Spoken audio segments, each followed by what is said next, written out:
You didn't lose your mind. Someone borrowed it. And they used yours to do it. It started quietly. You were happy, close enough that you stopped asking questions. Then one day you remembered something differently than they did. You brought it up. They looked at you, patient, slightly pitying.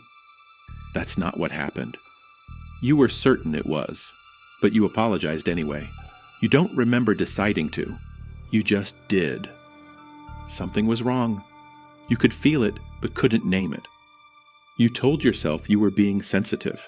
You told yourself a lot of things that year. You started replaying conversations on a loop, in the dark, at 2 a.m., because it had to be you. They seemed so sure. You started editing yourself before you spoke. Is this reasonable? Am I overreacting? You became very good at swallowing things whole. You started asking permission for your own feelings. Am I allowed to be upset about this? The answer was usually no. The exhaustion was the part nobody warns you about, not the arguments. The exhaustion of monitoring yourself every second. You were living inside your own head like a guard watching a prisoner. The prisoner was you, so was the guard. You stopped talking to people because you couldn't explain it. Nothing specific happened. I just feel like I'm disappearing. And then came the morning you no longer trusted yourself. Not your memory, not your judgment, not your own perception of reality. That was when it had fully worked. And then something small. A date that didn't add up. Your version was right. It had always been right. Something cracked open, not dramatically, just a quiet, devastating shift.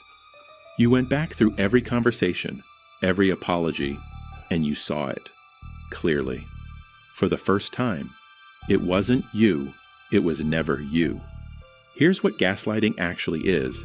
It is a precise, patient exploitation of the way your brain already works.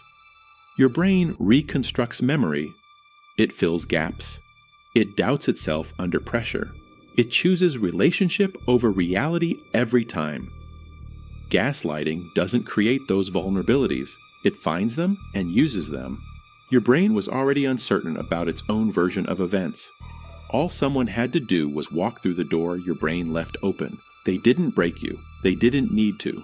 They learned the language your brain already spoke and used it as a script. The most sophisticated manipulation doesn't feel like manipulation. It feels like your own thoughts. The brain that kept you safe, that built your memories, that constructed your entire sense of self. It can be borrowed by someone patient enough to learn how it works. The scariest part isn't that they lied to you, it's that they made you do it to yourself.